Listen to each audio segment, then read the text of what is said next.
बच्चा आज हम रियोस्टेट के बारे में पढ़ने वाले हैं, मतलब स्टार्ट करने वाले हैं आज की क्लास।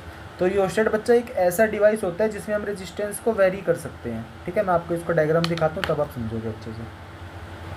देखो बच्चा, ये होता है हमारा रियोस्टेट। तो रियोस्टेट में 4 टर्मिनल होते हैं, वैसे तो इन्होंने 3 ही दिखा रखे हैं, मे बी एक बैक साइड होगा। ठीक है, ड्रॉप इट। तो बच्चा क्या होता है, ये वाला जो डिवाइस है ना, ये वाला डिवाइस हम इसको मूव कर सकते हैं। इसको हम इधर भी ला सकते हैं, इसको उधर भी ला सकते हैं, समझे। और ये होती है कोइल ऑफ वायर, मतलब इसके ऊपर ना वायर ऐसे लिपटी होती है। ठीक है, ताकि मतलब बस कोइल ऑफ वायर होती है, इसके ऊपर लिपटी होती है, ध्यान रखना है आपको। ठीक है, बस आप ध्यान रखो। आपने एक चीज़ और पढ़ी थी कि अगर हम बच्चा लेंथ बढ़ा दें तो रेजिस्टेंस बढ़ जाता है। ठीक है, तो रेजिस्टेंस को बढ़ाने में घटाने में कैसे हेल्प करता है बच्चा, देखो। अगर हम इसको उठा के इस तरफ ले आएँ बच्चा, ठीक है, मान लो मैं एक वर्चुअली बना देता हूँ। तो मान लो ये यहाँ पे आ गया बच्चा डिवाइस। ठीक है, और इसके आगे ये प्लेट सी लगी होती है जो यहाँ पे करंट ट्रांसफ़र करती है। ठीक है, हमने सर्किट से कनेक्ट करा हुआ है बच्चा इसको। यहाँ पे हमने वी कैन से वोल्टेज डाली है, करंट पास करवाया। ठीक है, अब ये पूरी जो ट्यूब है कंडक्टिंग होती है। ठीक है, मतलब ये इलेक्ट्रिसिटी का गुड कंडक्टर होती है, इलेक्ट्रिसिटी को पास करने में हेल्प करती है। तो क्या होगा, यहाँ से करंट बच्चा आएगा इस डिवाइस में से, यहाँ कोइल्स के अंदर चला जाएगा।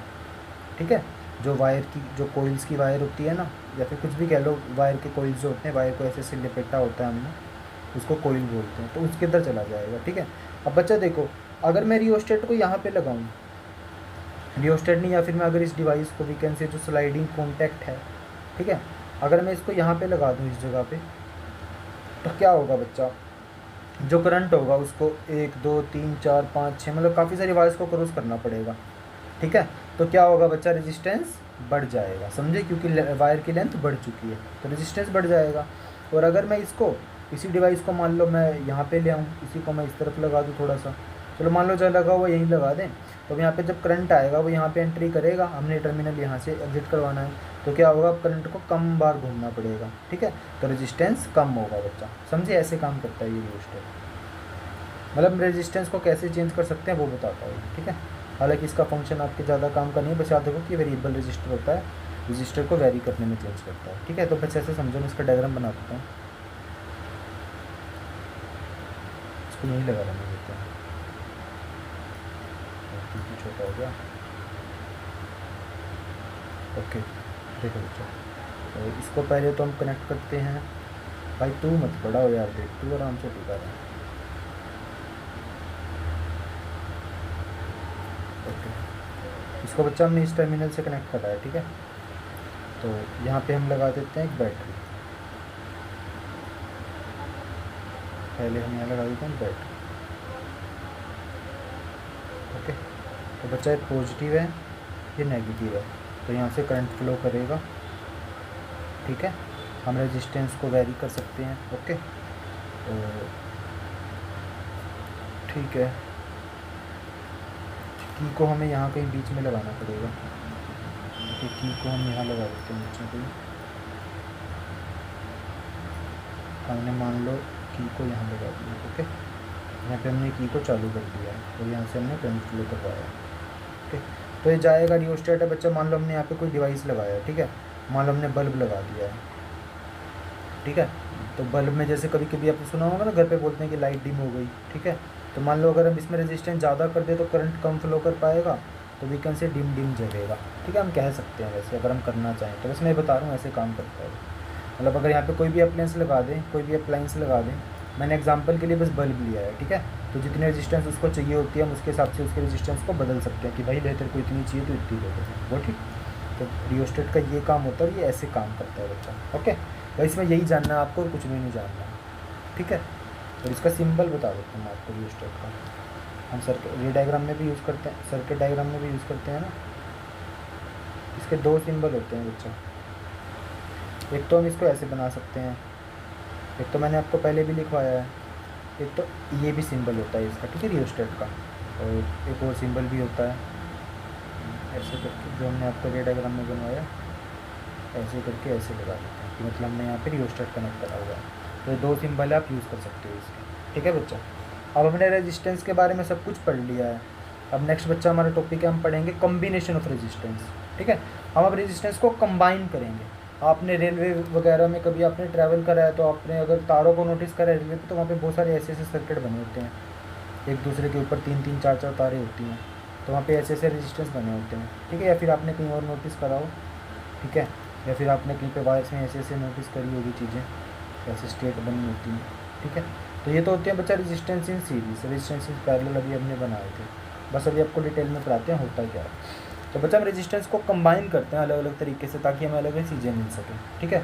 तो पहले हम सीरीज़ कनेक्शन को करते हैं, ओके। तो पहली बात तो बच्चा आप सीरीज़ कनेक्शन को पहचानने की चीज़ समझो। सीरीज़ कनेक्शन में ना सब सारी चीज़ें एक ही वायर से कनेक्ट होगी, कि मतलब वायर में कोई जॉइंट नहीं होगा, ऐसे समझ सकते हो आप, ठीक है। जिसमें आपको बना के दिखाता हूँ। बच्चे एक वायर जा रही है, यहाँ पे एक रेजिस्टेंस लगा हुआ है, रजिस्टर लगा हुआ है वीकेंड से, यहाँ पे भी एक रजिस्टर या रेजिस्टेंस आप कहना चाहो लगा हुआ है, और यहाँ पे भी लगा हुआ है, ठीक है। तो देखो बच्चा इस वायर में 3 रेजिस्टेंस लगे हुए हैं, कोई जॉइंट तो नहीं आया ना वायर में।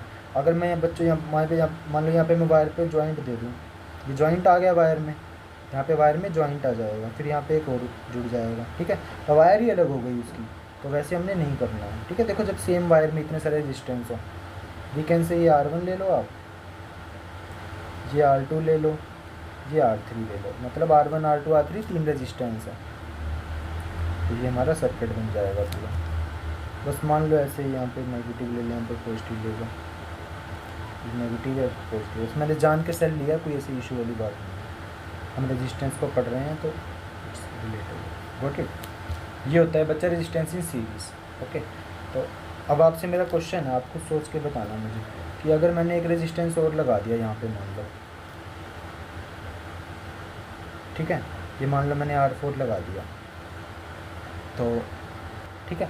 अब देखो ऊपर क्या लिखा हो बच्चा, जब एक सीरीज़ कनेक्शन करते हैं रेजिस्टेंस का, the current remains constant and potential difference changes. क्या होता है बच्चा, करंट सेम रहता है हमेशा, पोटेंशियल डिफरेंस बदल जाता है। मतलब क्या है कि बच्चा मान लो ये वोल्टेज हमारी बैटरी लगी हुई है, यहाँ से बच्चा मान लो इसने 5 एम्पेयर का करंट निकल के आया बैटरी में से, ठीक है, या फिर उसने धक्का मारा, जैसे भी आप समझो। तो अब बच्चा इस पूरे सर्किट डायग्राम में कहीं भी किसी भी पॉइंट पे मीटर कनेक्ट कर लो, किसी भी पॉइंट पे, तो आपको हर जगह कितना करंट देखने को मिलेगा, 5 एम्पेयर, ठीक है। 5 ही जाएगा, 5 ही वापस आ जाएगा, गॉट इट। ये आपको ध्यान रखना है, मतलब हर जगह कहीं भी आप मीटर कनेक्ट कर लो, आपको हर जगह सिर्फ 5 एम्पेयर करंट ही मिलेगा, ठीक है। अब कहानी क्या है कि मैंने क्या बताया आपको, रेजिस्टेंस जब सीरीज़ में कनेक्ट होते हैं तो पूरे सर्किट में करंट सेम अमाउंट का फ्लो करता है, ठीक है। अब सिनेरियो क्या है कि पोटेंशियल डिफरेंस क्यों बदल जाता है, ठीक है बच्चा, पोटेंशियल डिफरेंस बदल जाता है क्योंकि सब्सटेंसेस का रेजिस्टेंस अलग अलग है, गॉट इट। अब आप एक चीज़ को समझो बच्चा, मतलब देखो सीरीज़ कनेक्शन को पहले आप और भी गहराई से समझ लो। मैंने क्या बताया यहाँ पे कि बच्चा इसके अंदर जो आई होता है, मतलब करंट, वो हमेशा सेम रहता है, और जो वीकेंड से वोल्टेज होता है या पोटेंशियल डिफरेंस वो बदल जाता है, वो वेरी करता है, वो डिवाइड हो जाता है, जो भी आप कहना चाहो, ठीक है। अब ये डिवाइड तो करेगा, पर किसके अकॉर्डिंग करेगा, समझे। कि मान लो कंसीडर इट कि मैंने यहाँ पे 100 वोल्ट छोड़ा, 100 नहीं चलो 50 ले लेते हैं। मान लो बच्चा मैंने यहाँ पे 50 वोल्ट छोड़ा, मान लो मैंने यहाँ पे 50 वोल्ट पोटेंशियल डिफरेंस दिया इसको, तो क्या होगा बच्चा, जो करंट फ्लो करेगा, क्या पता जो R3 है वो 30 वोल्ट कंज्यूम कर ले, बचा हुआ जो हमारा वीकेंड से 20 वोल्ट है उसमें से 5 वोल्ट ये कंज्यूम कर लेगा, कंसीडर कर लो कि 15 वोल्ट ये कंज्यूम कर ले। तो हमारे हाथ में नहीं होता, डिपेंड्स ऑन द एप्लियंस जो हम यूज़ करते हैं, ठीक है। क्या होगा बच्चा, तीनों वीकेंड से अगर हमने तीनों सब्सटेंस लगाए तो वोल्टेज को डिवाइड कर लेते हैं, ठीक है। पर डिवाइड किस अकॉर्डिंग करेंगे, ठीक है, डिवाइड किस अकॉर्डिंग करेंगे, रेजिस्टेंस के अकॉर्डिंग। तो जिसका रेजिस्टेंस ज़्यादा होता है बच्चा, उसका पोटेंशियल डिफरेंस भी ज़्यादा होता है, ठीक है। कैसे, अभी आपको समझाते हैं। बस एग्जांपल था 50 वोल्ट वाला, देखो कैसे होता है। आपने ओम्स लॉ से क्या सीखा है बच्चा, V = IR पढ़ा है ना हमने, बिल्कुल पढ़ा है। अब एक बात बताओ मुझे, अगर मैं बच्चा करंट को सेम कर दूं, क्योंकि हमने भी तो यहाँ पे करंट को सेम रखा है, करंट रिमेन्स कांस्टेंट, करंट बदल नहीं रहा है। अगर हम बच्चा करंट को सेम रखें तो क्या आ जाएगा, वोल्टेज जो होगा डायरेक्टली प्रोपोर्शनली आ जाएगा रेजिस्टेंस के, समझे। इस बात का आपको ध्यान रखना है। चलो आपसे एक क्वेश्चन बना के पूछता हूँ मैं, फिर आपको समझ आएगा बच्चा। अब नेक्स्ट हम पढ़ते हैं रेजिस्टेंस इन पैरेलल, ठीक है। पैरेलल में क्या होता है बच्चा, पढ़ लो आप, पैरेलल कनेक्शन में पोटेंशियल डिफरेंस कांस्टेंट रहता है पर करंट डिवाइड हो जाता है, ठीक है, चेंजेस या डिवाइड आप जो भी कहो। देखो इसका सर्किट कैसे बनता है बच्चा, रेजिस्टेंस को जब हम पैरेलल में कनेक्ट करते हैं तो देखो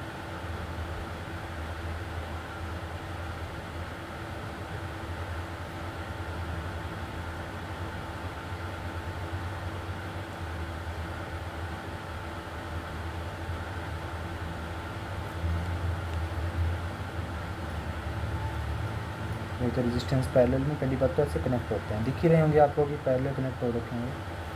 ओके, यहाँ पे हम इसको समझने के लिए एक बैटरी लगा देते हैं।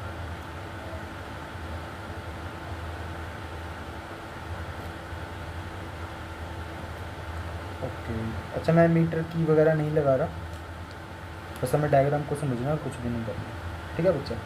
ऊपर वाले को मान लो ये R1 है, इसका रेजिस्टेंस R1 है, बीच वाले का मान लो R2 है, थर्ड वाले का मान लो R3 है, ठीक है बच्चा। ये पॉजिटिव है टर्मिनल बैटरी का, ये नेगेटिव है। तो हमने क्या करा है बच्चा, हमने यहाँ से करंट पास कराया है, ठीक है। तो बच्चा इसके अंदर क्या होता है, इसके अंदर पोटेंशियल डिफरेंस सेम रहता है, ठीक है। अब पोटेंशियल डिफरेंस तो बच्चा हमें बैटरी से मिलता है, पर वो सेम क्यों रहता है, पहली बात तो इसकी पहचान करना सीखो आप सर्किट की, कि वायर में ना जॉइंट आएंगे। देखो ये हमारी स्ट्रेट वायर चल रही है, मैं हाईलाइट कर देता हूँ एक बार,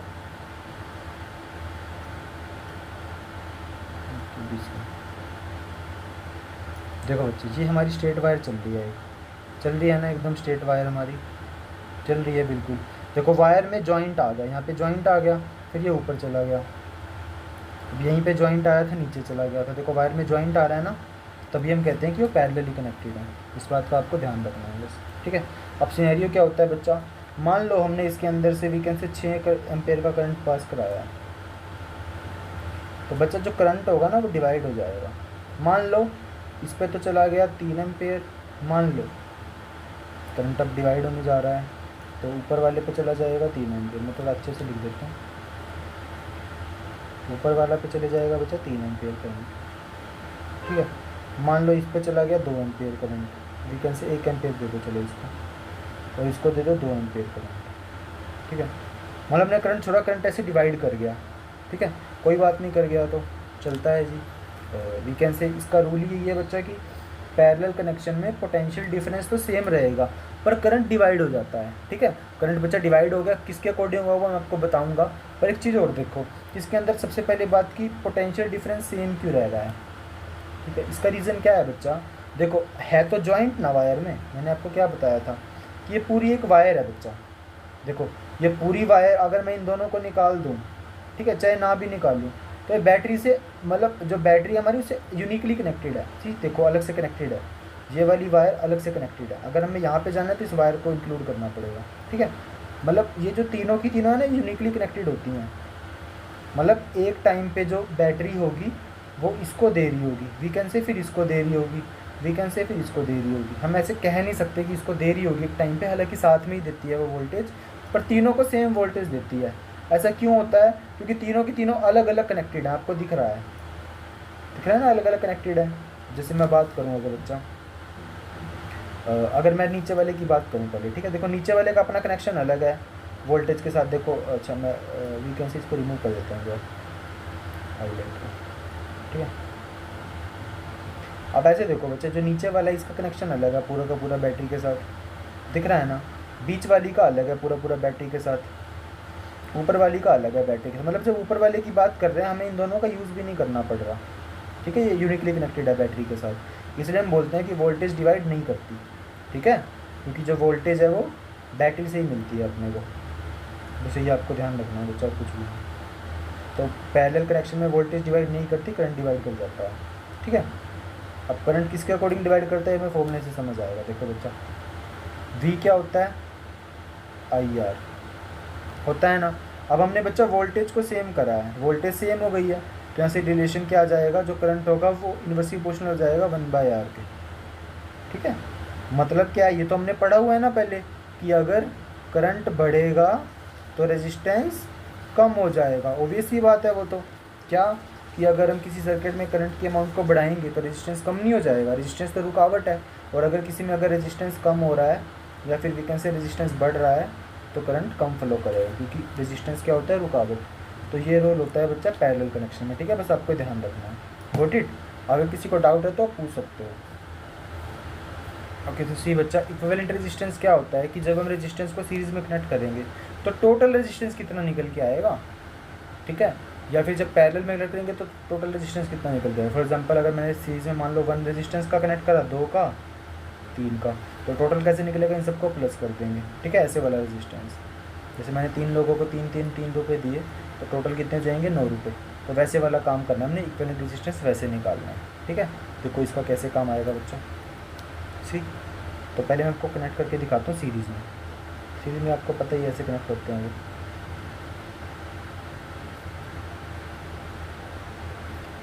कंसीडर बच्चे 3 रेजिस्टेंस है, मैंने सीरीज़ में कनेक्ट कर दिया। तो बच्चा पॉजिटिव टर्मिनल, नेगेटिव, यहाँ से हमारा करंट फ्लो करेगा, ठीक है। सीरीज़ में आपको पता है बच्चा कि करंट डिवाइड नहीं करता, वोल्टेज डिवाइड करता है। ओके, मान लो बच्चा R1 R2 R3 है, ठीक है। तो हमें बच्चा एक फॉर्मूला बनाना है, जब हम इन तीनों को ऐसे कंबाइन करेंगे ना तो हमारे पास टोटल रेजिस्टेंस, अगर हम यहाँ पे रियोस्टेट लगा दें या फिर हमें कोई रेजिस्टेंस मेजर डिवाइड्स लगा दें तो हमें टोटल कितना रेजिस्टेंस मिल जाएगा, ये तीनों ऐसे मिल जाएंगे। तो तीनों का देखो कैसे निकलेगा, हम निकाल के दिखाते हैं। देखो बच्चा, सबसे पहली बात तो आपको उसको लेना है जो डिवाइड कर रहा है, ठीक है। जब हम यहाँ पे वीकेंड से इसको इस सीरीज कनेक्शन में ज्वाइन कर रहे हैं रेजिस्टेंस को, तो आपको पता है बच्चा कि वोल्टेज डिवाइड करती है, ठीक है।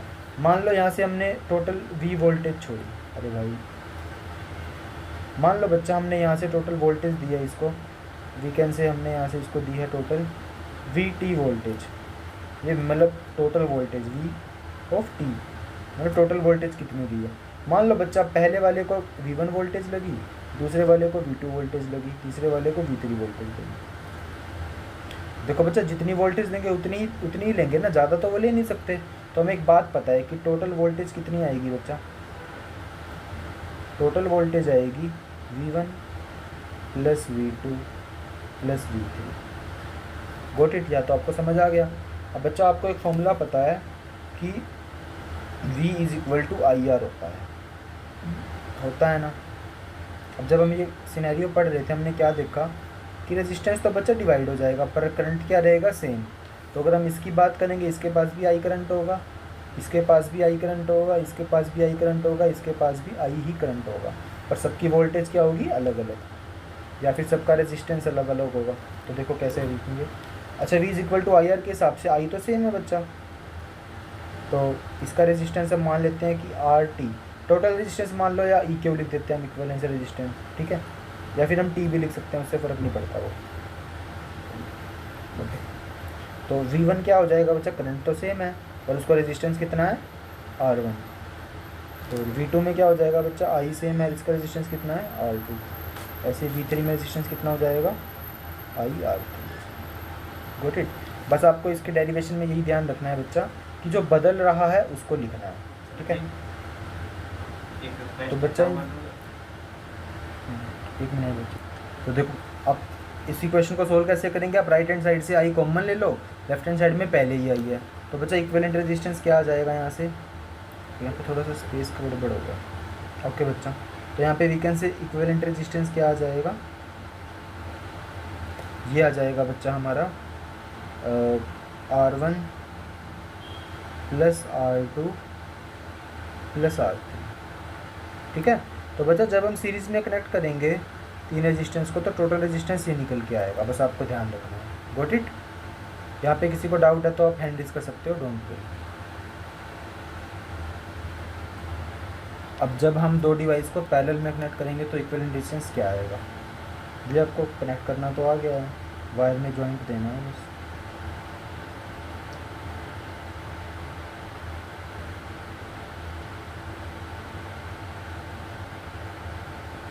ठीक है, इसके बाद ऐसे यहाँ पे बैटरी लगा देंगे, फिर ऐसे होगा, ठीक है, प्लस माइनस। तो यहाँ पे इसका रेजिस्टेंस R1 मान लो, इसका R2 मान लो, इसका R3 मान लो। ठीक है बच्चा, अब यहाँ पे हमने कुछ डाला है, तो आप में से कौन बताएगा कि पैरेलल में क्या डिवाइड करता है। हमें पता है कि पैरेलल में करंट डिवाइड कर जाएगा। ठीक है, तो मान लो R1 को I1 करंट मिला, R2 को I2 करंट मिला, R3 को I3 करंट मिला। ठीक है, मान लो हमने टोटल यहाँ से I करंट छोड़ा था, I अमाउंट ऑफ करंट छोड़ा था वैकेंसी।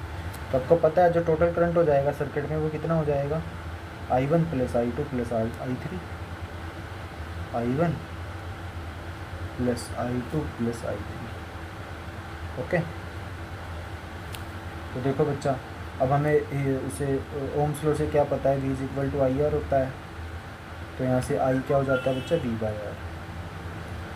ठीक है, तो बच्चा मान लो जब हम टोटल I की बात करेंगे, वैकेंसी I टोटल, तो हमें क्या पता है क्या डिवाइड नहीं हुआ इस केस में, वोल्टेज डिवाइड नहीं होती है, सबके सब सेम रहते हैं, तो सब में V को सेम रखना है, I और R को डिवाइड करना है। तो फर्स्ट केस के लिए बच्चा I क्या हो जाएगा, V बाई R, तो V बाई R, R मतलब टोटल R लिख रहे हैं हम, टोटल R कितना निकलेगा, इक्विवेलेंट R कितना निकलेगा। I1 में कितना गया बच्चा, वोल्टेज तो उतना ही गया, पर R1 उसका रेजिस्टेंस था। सेकंड वाले में भी वोल्टेज उतना गया, रेजिस्टेंस उसके पास पहले से ही R2 था। थर्ड वाले में भी वोल्टेज V गया, और रेजिस्टेंस कितना था, R2। Got it. तो यहाँ से 1/RT क्या हो जाएगा बच्चा, फाइनल रेजिस्टेंस इसका ये हो जाएगा 1/R1 plus 1/R2 plus 1/R3। तो ये बच्चा उसका टोटल या इक्विवेलेंट रेजिस्टेंस निकल के आ जाएगा। ओके, मतलब सीरीज़ वाले में तो ऐसे ऐड होता है बच्चा, सीधा सीधा, और पैरेलल वाले में ऐसे 1 बाय करके ऐड होता है, बस आपको ध्यान रखना है। ठीक है, आज हम ये सीरीज़ वाले क्वेश्चन कर रहे हैं, सीरीज़ और पैरेलल को समझ लिया था, कॉम्बिनेशन को। तो बच्चा इस पूरे सर्किट में ना एक करंट फ्लो कर रहा है, यहाँ पे आई अमाउंट ऑफ करंट फ्लो कर रहा है, यहाँ भी आई अमाउंट ऑफ करंट फ्लो कर रहा है। ओके, तो आपको यहाँ पे करंट का अमाउंट निकालना है कि कितना फ्लो कर रहा है। ठीक है, ये 3 वोल्ट की बैटरी और रेजिस्टेंस है, बस आपको ये बताना है। Okay, that's it question. तो देखो बच्चे, इसको कैसे टैकल करना है, मैं इसको सोल्यूशन के साथ में करूँगा।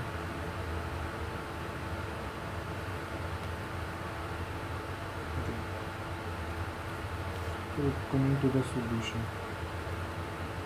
बच्चा देखो हमें क्या पता है करंट क्या होता है, हमने पढ़ा है V is equal to IR। Okay, और हमें I के पता है क्या होता है, V बाई R होता है। देखो बच्चा, अब हमें वोल्टेज तो दिया है क्वेश्चन में कि भाई 3 वोल्ट ही है बैटरी, इसको तो हम बदल नहीं सकते, और हम क्या की चीज़ जो है वो वैरी कर सकते हैं, वो रेजिस्टेंस। हमें रेजिस्टेंस तो पता हो इस वायर में कितना है, इस सर्किट में कितना है, क्योंकि यहाँ तो इस तरीके का कनेक्शन है, यहाँ तो ये कनेक्शन दिख रहा है हमें इस कनेक्शन में कैसे बताएं कि रेजिस्टेंस क्या है, तो हमें इस पूरे कनेक्शन का इक्विवेलेंस रेजिस्टेंस लेना है बच्चा। ठीक है, अब वो निकालना कैसे, उसकी ट्रिक आप देखो ध्यान से, ट्रिक नहीं है मतलब आपको देखना है इस तरीके से। मैंने आपको बताया था बच्चा, सीरीज़ की पहचान क्या होती है कि उसके अंदर कोई जॉइंट नहीं होता वायर के अंदर। ठीक है, देखो कैसे है, आप अगर देखना चाहो तो देख सकते हो। अगर मैं देखो बच्चा, यहाँ से सर्किट हमारा स्टार्ट हो रहा है, आगे तक जा रहा है,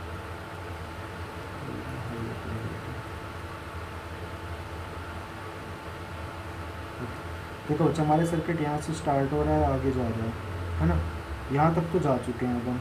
उसके बाद क्या होगा, देखो इस वायर को देखो ध्यान से, मैं ऊपर वाले टाइम पे गया, फिर इधर आया, फिर इधर आया, है तो एक ही वायर ना, एक जॉइंट तो नहीं आया कहीं पे, बिल्कुल भी नहीं आया। फिर मैं यहाँ आ गया, यहाँ आ गया, यहाँ आ गया, ये मेरा सर्किट पूरा हो गया।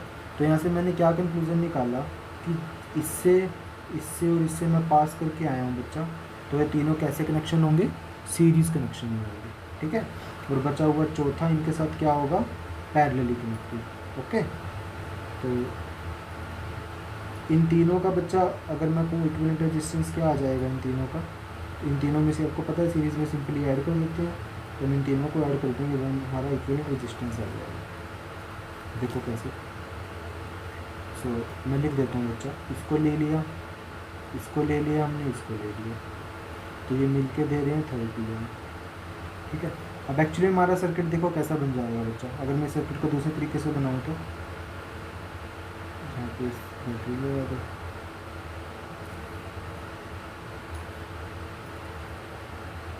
यहाँ पे की लगा दो, कोई ऐसे लगा दो, ऐसे है, और फिर दूसरा ऊपर ऐसे है। ओके, अब बच्चा हमारे सर्किट ऐसे बन गया। इसमें ये 10 तो है जो नीचे वाला है, और उन तीनों को ऐड करके जो सीरीज़ में वो इक्विवेलेंट कनेक्शन दे रहे हैं। मतलब वो क्या हो गए, ये हो गया 10 ओम, और ऊपर वाले कितना आ रहे हैं ऐड होकर 30 ओम। तो एक्चुअली बच्चा ये हमारा पूरा सर्किट है, समझे। इस पूरे सर्किट के साथ हमें इस तरीके से डील करना है। तो ठीक है, अब हम इक्विवेलेंट रेजिस्टेंस निकाल सकते हैं। तो हम यहाँ पे निकाल, आपको हालांकि वो लिख के दिखाना है कि 30 कैसे आएगा। ओके, आपको बस उसमें नज़र डालनी है कि वो सीरीज़ में कैसा है। अब यहाँ से हम आर इक्विवेलेंट निकालते हैं। देखो बच्चा, जब पैरेलल में होते हैं तो क्या रिलेशन रखता है उसका, 1/r इक्विवेलेंट बराबर 1/30 प्लस 1/10। ओके, तो देखो क्या हो जाएगा, 1/r इक्विवेलेंट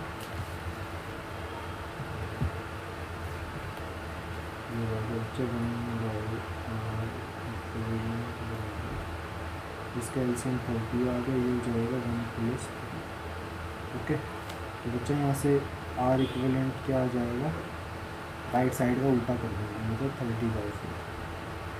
ओके, 30/4 होता है 15/2। तो 15/2 बच्चा क्या आ गया, ओम। ये हमारा आ गया रेजिस्टेंस, ओवरऑल रेजिस्टेंस इस कनेक्शन का, जो ऊपर हमें क्वेश्चन में दिया हुआ है। ठीक है, अब हमें बताना है करंट कितना होगा। तो करंट क्या होता है बच्चा, V/R। V कितना है 3, और रेजिस्टेंस कितना है 15/2। 15/2। ओके, अब हम क्या कर देंगे, इसको सोल्व करने के लिए उल्टा कर देंगे नीचे वाले को, 2 × 15 हो जाएगा। इसको सोल्व कर देंगे 5 से, तो ये आ जाएगा बच्चा 2/5 एम्पियर करंट आ जाएगा। ठीक है, या फिर हम इसको क्या ले सकते हैं, 0.4 एम्पियर करंट इस पूरे सर्किट में फ्लो कर रहा है। Got it. बस आपको ध्यान देना है, this is the question.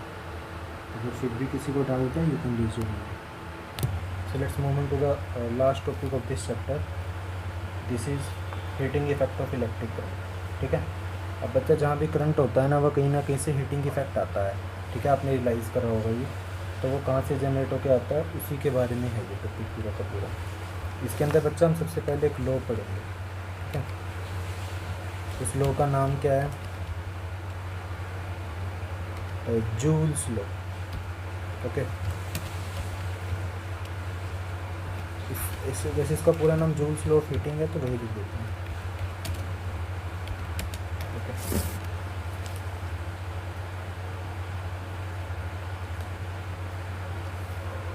Okay, तो मतलब जूल्स लॉ ऑफ हीटिंग पढ़ेंगे, क्या बोलता है ये, बस सिंपल सा प्यारा सा लॉ है।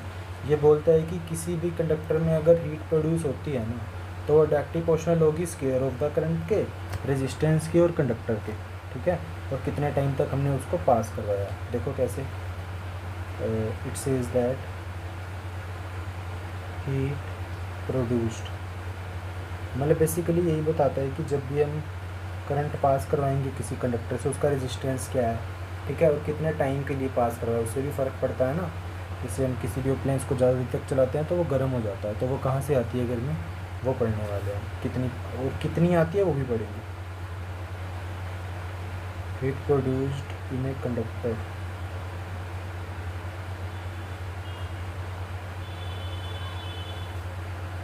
Is directly proportional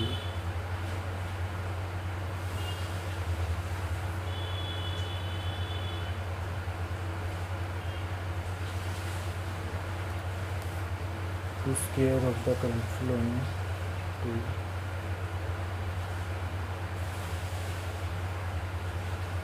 square of the current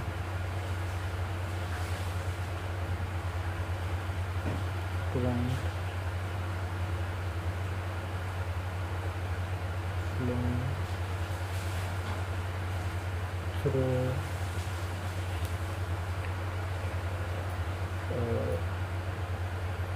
circuit, या जो भी हमने सर्किट थ्रू कंडक्टर जो भी हमने लिया, बस ये लेते हैं करंट फ्लोइंग के। ठीक है, तो जो हीट प्रोड्यूस हुई है किसी भी कंडक्टर में, वो डायरेक्टली प्रोपोर्शनल होगी square of the current flowing, resistance of the conductor के,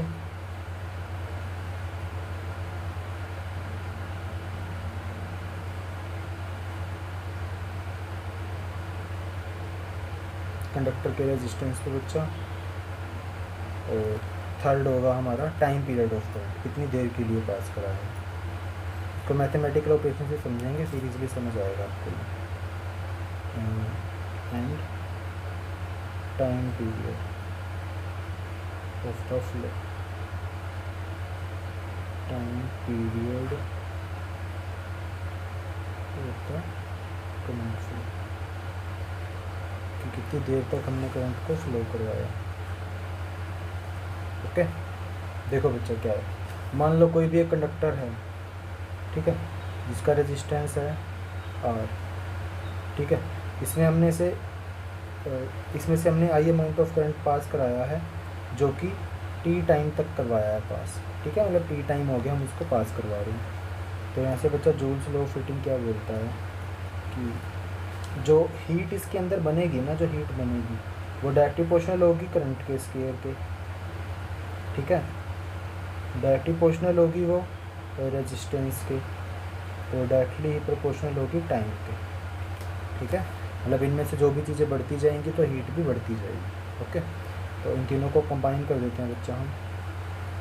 ये कंबाइन करके हमें दे देते हैं H बराबर हो जाता है I² RT, ठीक है, सीधा बराबर ही लिखते हैं बच्चा, यहाँ पे इक्वालिटी का साइन नहीं लगाते, सॉरी डायरेक्टली प्रोपोर्शनल का साइन नहीं लगाते हैं। तो ये आपको ध्यान रखना, ये होता है बच्चा जूल्स लॉ ऑफ हीटिंग, ठीक है, कि किसी भी कंडक्टर में कितनी हीट प्रोड्यूस होगी अगर हम उसमें से आई अमाउंट ऑफ करंट जिसका रेजिस्टेंस R है T टाइम के लिए पास करवाते हैं, तो ये में उसकी वैल्यू देता है, ठीक है। इसका प्रूफ भी आपको बताते हैं अभी। अच्छा, ये जो H है ना बच्चा, H हीट है, तो हीट एक एनर्जी भी होती है, ठीक है, आपको ध्यान रखना है, हीट या फिर आप एनर्जी का। ओके, तो अच्छा इसका प्रूफ बता देता हूँ मैं आपको कि हीट जो है वो I² RT के बराबर क्यों होती है, ठीक है। तो पहले हमें इसका पता चला बच्चा, फिर हमने इन एक्सप्रेशंस को निकाला है, ठीक है। वो कैसे करा है अभी आपको पता चलेगा अभी।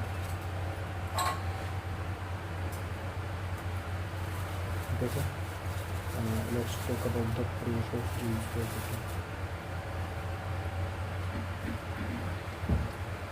हीटिंग। हमने बच्चा पोटेंशियल डिफरेंस पढ़ा था, है ना। पोटेंशियल डिफरेंस क्या होता था हमारा, वर्क डन अपॉन चार्ज होता था ना, आपको याद होना चाहिए, बहुत काम की चीज़ें हैं। तो बच्चा ऐसे वर्क डन बताओ क्या होगा, वर्क डन होगा पोटेंशियल डिफरेंस इनटू चार्ज, ठीक है। कोई दिक्कत, आपको पता है वर्क डन जो होता है वही एनर्जी की फॉर्म होता है, ठीक है, वही हीट होता है, क्योंकि हीट और वर्क डन सेम ही चीज़ें हैं बेसिकली। ओके, ये आपको पता होना चाहिए, इफ़ यू डोंट नो तो आप बता सकते हो मुझे, हाईली लैबोरेटरी को, ठीक है, ठीक है। तो वर्क डन क्या आ जाएगा, पोटेंशियल डिफरेंस इनटू चार्ज, ठीक है। अच्छा, अब मुझे चार्ज बताओ बता क्या होता है। यहाँ पे दो फॉर्मूले यूज़ करेंगे, एक तो हमें पता है कि करंट होता है चार्ज अपॉन टाइम, पढ़ा है ना हमने, तो यहाँ से चार्ज आ जाएगा करंट इनटू टाइम, ठीक। तो चार्ज की जगह तो हमने करंट इनटू टाइम कर दिया। और हमें पता है एक वो फॉर्मूला होता है ना ओम्स लॉ वाला, V is equal to IR के, तो बच्चा यहाँ पे I और यहाँ पे R, ठीक है। तो इन चारों की मल्टीप्लाई हो जाती है आपस में, तो ऑटोमेटिकली क्या दे देते हैं हमें I² RT। ओके, तो फाइनली हमारा वर्क डन जो आ गया, जो कि हम कह सकते हैं हीट भी है, वो क्या है I² RT। ओके, और इसी को हम हीट लिखते हैं कि कोई भी कंडक्टर जो है वो कितनी हीट जनरेट करेगा। Okay, this is the derivation of this formula. Derivation बहुत इंपॉर्टेंट है, पूछी जाती है। Let's talk about application of heating effect. जो हमारे सिलेबस में है ना बच्चा, वो तीन ही है। एक तो अपने को बल्ब पढ़ना है कि बल्ब के अंदर कैसे काम करता है।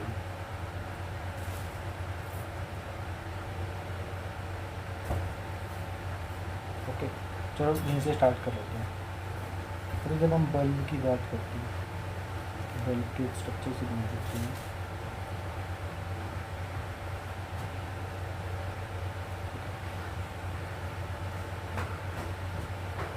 आपने देखा होगा बच्चा, बल्ब ऐसा होता है उसके अंदर एक ये वायर सी लटक रही होती है। अगर आपने वो ट्रांसपेरेंट बल्ब देखे हैं जो येलो येलो ग्लो करते हैं, हालांकि आजकल तो वो शायद नहीं आते पर पहले आते थे। ओके, तो आपको ध्यान देना है बच्चा, जो अंदर वाला पार्ट है ना, जो मैंने ब्लैक जो रेजिस्टेंस जैसा बनाया है, इसको हम बोलते हैं बल्ब का फिलामेंट। ओके, जब लाइट पड़ती है ना बल्ब से, हमें जितनी भी लाइट मिलती है वो ये फिलामेंट देता है। ठीक है, अब ये फिलामेंट की खास बात होती है ये ना बच्चा, टंगस्टन का बना होता है, और फिलामेंट मेड ऑफ टंगस्टन।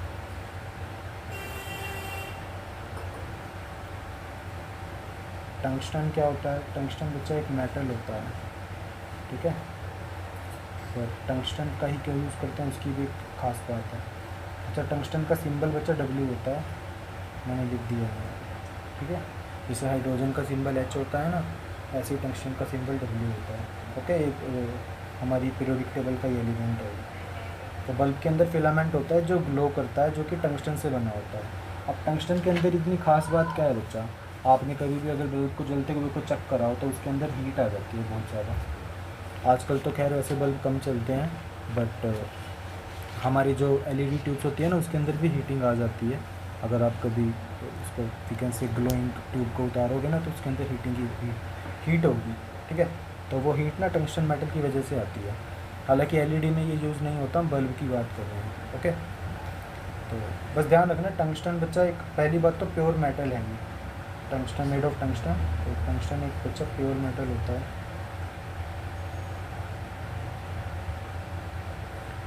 तो प्योर मेटल है, और इसकी एक ख़ास बात है, इसका मेल्टिंग पॉइंट बहुत ज़्यादा हाई होता है। ठीक है, मतलब इतनी आसानी से पिघलता नहीं है, हाई मेल्टिंग पॉइंट। आपको बता देता हूँ कितना होता है। अच्छा, NCERT में दिया हुआ है, ये क्वेश्चन डायरेक्टली पूछा जाता है, what is the melting point of tungsten. ठीक है, 3380 डिग्री सेल्सियस होता है।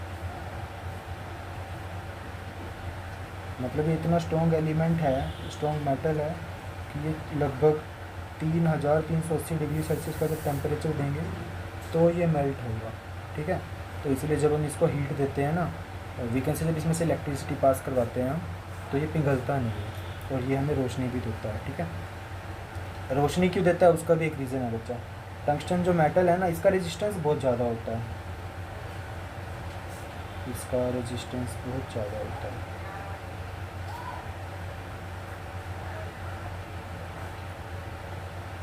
मैं तो लिख देता हूँ,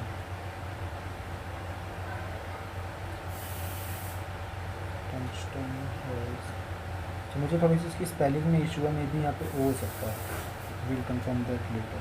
ठीक है, तो टंगस्टन का बच्चा एक बहुत ज़्यादा रेजिस्टेंस होता है, जिसकी वजह से ये हाई हीट रिटेंशन करता है। इस बात को समझो, आप मैं क्या लिख रहा हूँ, हाई हीट रिटेंशन, मतलब हीट को रिटेंट करने की जो इसकी कैपेबिलिटी है वो बहुत हाई होती है, मतलब झेलने की।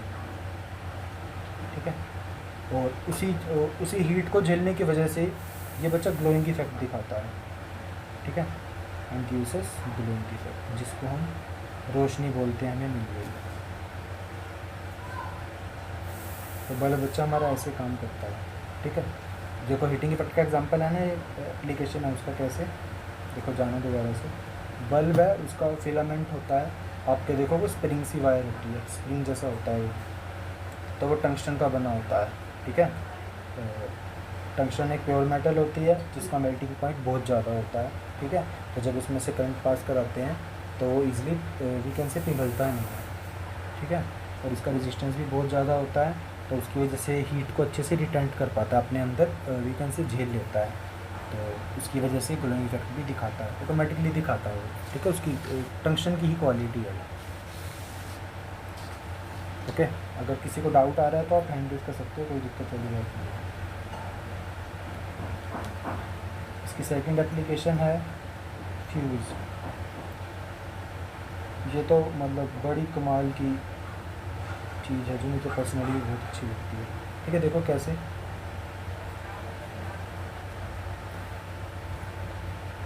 हमारे घर में ना, सबके घर में, या कभी कभी एक एक एप्लियंस में भी हर एक अप्लायंस में भी फ्यूज़ वायर होती है बच्चा। आपने ये वर्ड बहुत बार सुना होगा घर में, फ्यूज़ उड़ गया, ठीक है। तो आपको ध्यान रखना है, जब भी फ्यूज़ उड़ता है ना तो अच्छी बात होती है, बुरी बात नहीं होती। तो मतलब हमारा बहुत सारा नुकसान होने बच जाता है। देखो कैसे बचता है। अच्छा, ये जो हमारा बल्ब होता है इसके अंदर एक गैस भी होती है बच्चा, वो होती है आर्गन, ठीक है। जनरली आर्गन होती है मोस्ट ऑफ द केसेस में, पर अब तो कुछ भी यूज़ करने लगे हैं, पर आर्गन भरी जाती है मोस्ट ऑफ द केसेस में, तो आपको आर्गन ही ध्यान रखना है, ओके। तो मैं फ्यूज़ पे था। फ्यूज़ क्या होता है बच्चा, ये फ्यूज़ वायर होती है ये, ठीक है। बेसिकली ऊपर इसके ग्लास लगा होता है और अंदर जो है इसको फ्यूज़ वायर बोलते हैं,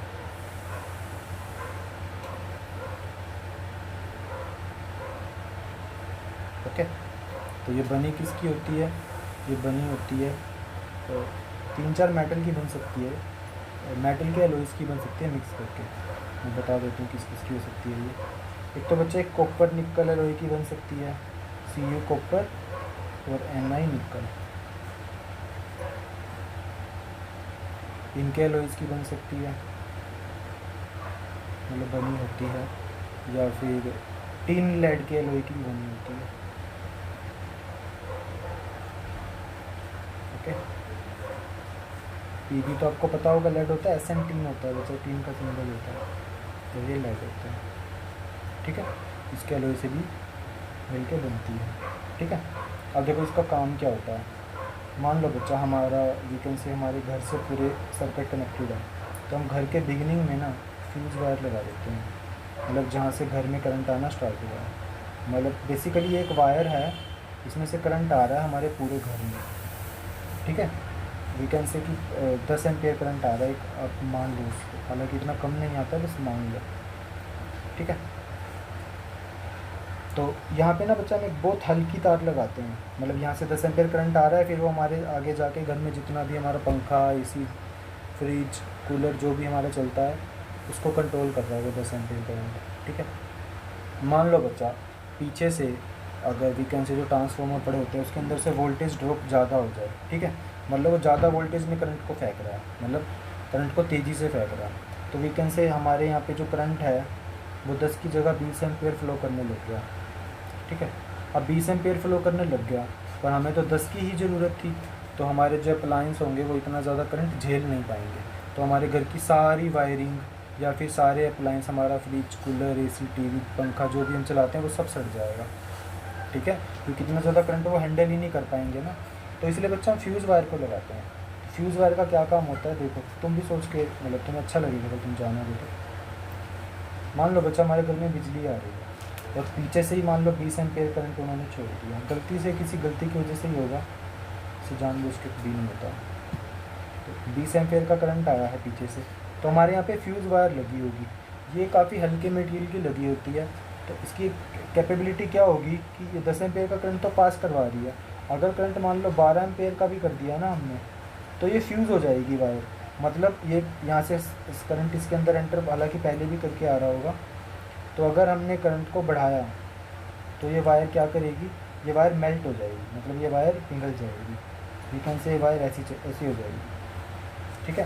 पीछे से बच्चा देखो 20 एम्पेयर का करंट आ रहा था और यहाँ से अगर हमारे घर में वो बिजली आ जाती तो हमारे सारे अप्लायंस सड़ जाते, तो इसलिए हमने घर से पहले ही एक फ्यूज़ लगाया था, ठीक है। तो जैसे ही करंट ज़्यादा बढ़ा हमें पता चल गया कि हमारा फ्यूज़ जो है वो ख़राब हो गया, ठीक है, मतलब वो वीकेंड से सड़ गया, फ्यूज़ ख़राब हो गया, जो भी जनरल भाषा में बोलते हैं कि फ्यूज़ उड़ गया है। फ्यूज़ उड़ने का क्या मतलब होता है कि पीछे से ज़्यादा करंट आया था और हमारी जो ये वाली वायर है इसने प्रोटेक्शन का काम करा है, ये पिघल गई और इसने हमारे घर में वो फालतू के करंट को एंटर नहीं करने दिया, जिसकी वजह से हमारे सारे अप्लायंस बच गए, ठीक है। तो ये बहुत काम की चीज़ है मेरे हिसाब से तो, और ऐसी बच्चे सिर्फ घर की बिगनिंग में ही नहीं लगी होती, ये हर डिवाइस में लगी होती है, ठीक है। जैसे जो एसी होता है ना उसके अंदर भी होता है ये फ्यूज़ वायर, तो फ्यूज़ कईयों में तो 2-2 3-3 फ्यूज़ दिए होते हैं कि मान लो एक से उड़ जाए तो दूसरा बचा ले, दूसरे से उड़ जाए तीसरा बचा ले, ठीक है। तो वो बस सेफ्टी फीचर है और कुछ भी नहीं है, ठीक है। यहाँ पर काम का बहुत है, ठीक है, और जिसने भी सोच के लगाया था इट वॉज अमेजिंग। तो अब बस इसका यही काम होता है, यही नहीं, कभी कभी ना एलईडी वगैरह में या वीकेंड से जो हमारे महंगे महंगे इलेक्ट्रिकल अप्लायंस आते हैं उसके अंदर भी लगा होता है, just to provide us protection. ठीक है, बहुत कमाल का है ये। मतलब करंट बढ़ा और फ्यूज़ ख़त्म, सर्किट ही टूट जाएगा, करंट ही नहीं फ्लो होगा, तो अप्लायंस को नुकसान ही नहीं हो सकता कभी भी। ठीक है, हाँ हालांकि हमें फ्यूज़ दूसरा लगवाना पड़ेगा, वो तो चलेगा, कोई दिक्कत नहीं है। पर अगर हमारी सारी वायरिंग सड़ जाए तो हमें दीवारें भी तोड़नी पड़ सकती है, आजकल तो वायरिंग सारी दीवारों में से ही होती है ना, तो वो सब इशू हो सकता है। ओके, अच्छा ये जो जिन एलोय से बनते हैं ना, इस एलोय की खासियत जान लो अब क्या होती है। ठीक है, पहली बात तो ये जो एलोय होंगे इनका मेल्टिंग पॉइंट काफ़ी लो होना चाहिए। ठीक है, इनका जो मेल्टिंग पॉइंट है वो काफ़ी लो होता है। क्यों होता है लो? क्योंकि अगर लो नहीं होगा तो पिघलेगा ही नहीं, है ना। अच्छा, मेल्टिंग पॉइंट लो होगा तो बच्चा इसका रेजिस्टेंस काफ़ी हाई होता है। ठीक है, अगर रेजिस्टेंस ज़्यादा है तो करंट को तभी तो फ्लो नहीं करने देगा वो आगे, रेजिस्टेंस ज़्यादा होगा तभी वो करंट को आगे फ्लो नहीं करने देगा, खुद के अंदर ही हीट को समेटता रहेगा, और फिर मेल्टिंग पॉइंट लो है तो वायर हमारी पिघल जाएगी। तो मेल्टिंग पॉइंट लो होने की वजह से हमें क्या फ़ायदा मिलता है, वायर मेल्ट हो जाती है और सर्किट हमारा ब्रेक हो जाता है। मेल्टिंग पॉइंट लो है तो क्या होता है, wire melt and circuit break. ठीक है, सर्किट ब्रेक हो गया तो करंट कितना फ्लो करेगा, ज़ीरो करंट फ्लो करेगा बच्चा, करंट ही नहीं फ्लो होगा उस टाइम पर जब सर्किट टूट जाएगा। Got it? तो हमारे जो अप्लायंस है वो बच जाते हैं इससे।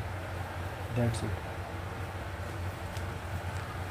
इसकी थर्ड एप्लीकेशन है हमारे हीटिंग एलिमेंट्स। घर में जिन भी चीज़ों से आप हीटिंग करते हो ना, आयरन हो गया, उन सब में हीटिंग इफेक्ट यूज होता है।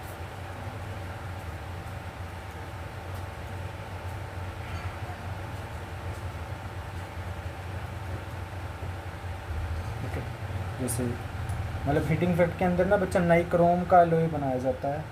ठीक है, इसके अंदर हम जो एलोय यूज़ करते हैं वो नाइक्रोम का होता है।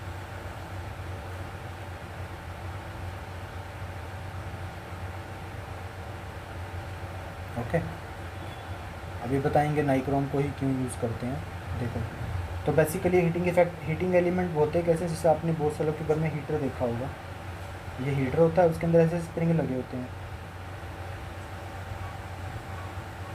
ठीक है, किस किस ने देखा है बताना ज़रा ये।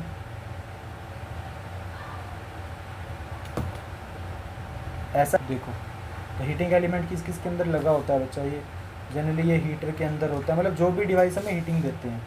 ठीक है, जैसे हीट हो गया बच्चा, सॉरी हीटर हो गया, उसके अंदर ये उसका नाइक्रोम का एलोय यूज़ होता है जो हमें हीट देता है। हमारा गीज़र हो गया पानी वाला, और टोस्टर हो गया, और क्या होता है, अच्छा हम कपड़े प्रेस करते हैं, आयरन हो गई। ठीक है, ऐसे ही पानी गर्म करने वाली रोड भी होती है, और आपने इलेक्ट्रिक केटल का नाम भी सुना होगा। ठीक है, तो उसके अंदर सबके अंदर बच्चा हीटिंग एलिमेंट काम करता है, किसका, इलेक्ट्रिक करंट का, तभी तो हम उसके अंदर करंट पास कराते हैं, हमें इलेक्ट्रिक केटल चीज़ों को गर्म कर देती है। ठीक है, तो उसके अंदर नाइक्रोम का एलोय यूज़ किया जाता है। ठीक है, अब नाइक्रोम के एलोय की क्या खास बात होती है। ठीक है, पहली बात तो इसकी रेजिस्टिविटी बहुत ज़्यादा होती है। ठीक है, रेजिस्टिविटी मतलब रेजिस्टेंस प्रोवाइड करने की क्षमता। देखो बच्चा, जितना ज़्यादा रेजिस्टेंस वो प्रोवाइड कराएगा उतनी ज़्यादा हीटिंग आएगी। ठीक है, इस चीज़ को ध्यान रखना है। इसका रेजिस्टिविटी हाई है, रेजिस्टिविटी हाई है तो इसका क्या मतलब होता है कि उसका रेजिस्टेंस भी क्या होगा, ज़्यादा, वो ज़्यादा करंट को रोकेगा। ठीक है, और ज़्यादा करंट को रोकेगा तो इसका मतलब क्या है कि हमें हीट भी क्या मिलेगी, ज़्यादा। दैट्स, ठीक है, ऐसे ही काम करते हैं। Because the nichrome has high resistivity due to which its resistance is very high and it provides heat in large amount. ठीक है, तो ये रीज़न होता है कि हम नाइक्रोम को क्यों यूज़ करते हैं।